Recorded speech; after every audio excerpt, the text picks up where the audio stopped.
అమ్మా దొరసాని ఊరంతా బలాదు తిరగడం పూర్తయిందా? అది కాదు ఉద్యోగం. ఉద్యోగం ఒక కాదు, ఊరి మీద పడి జలసా చేయడం సరదా. చూడమ్మా, నీకు ఉద్యోగం దొరకడం, నాకు సీమంతం జరగడం ఈ జన్మలో జరిగే పని కాదు. కానీ దొడ్డ బండి రంచి పడిన చోటు తగలడు. అలాగే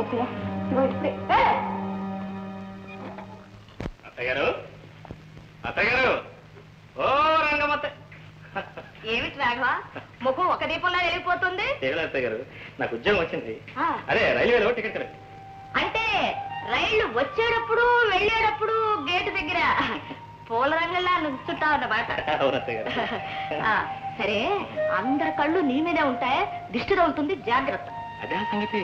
పొద్దు నుంచి కుడికన్నా ఒకటే అదురుడు, ఒకటే అదురుడు. అందుకే కావాలి అల్లుడు, నాకు ఎడం కన్నా అదురుతోంది. నీకు అదురుతుందా?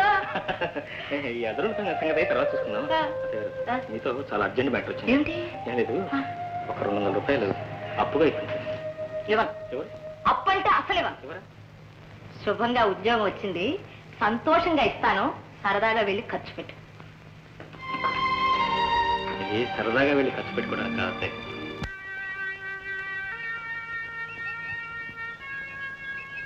Hello hello, good evening. Good evening.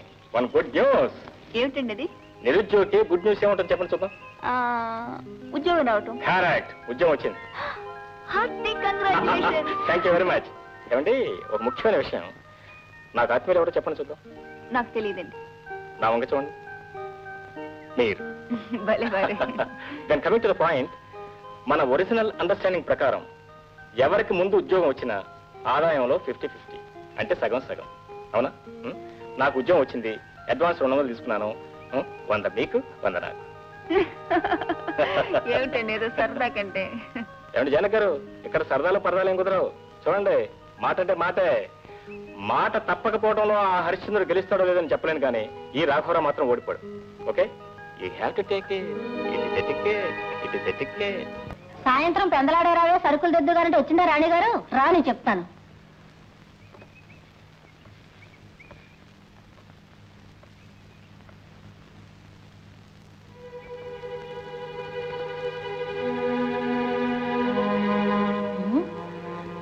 ఏమిటి ఎంత ఆలస్యం? ఎవరతను? వారు ఆయన చేతిలో ఏమిటి? 100 రూపాయలే. ఉద్యోగం దొరకలేదని ఇంత నీచానికి పాల్పడతావా? అత్తయ్య.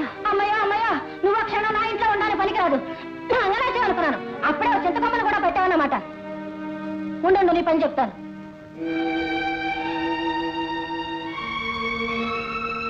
ఐఎమ్ సారీ జనక్ గారు, ఇదంతా నా దురదృష్టం. అత్తయ్య. అత్తయ్య అత్తయ్య, నడు బయటికి. మళ్ళీ నా ఇంటి ఛాయలకు వచ్చావంటే కాళ్ళు కొడతాను. చాలా ఊరుకోవమ్మా.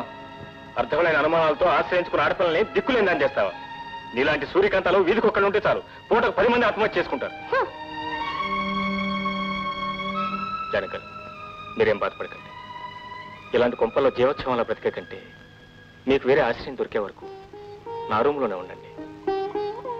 కలో గంజం ఇద్దరం కలిసే తాగుతాం.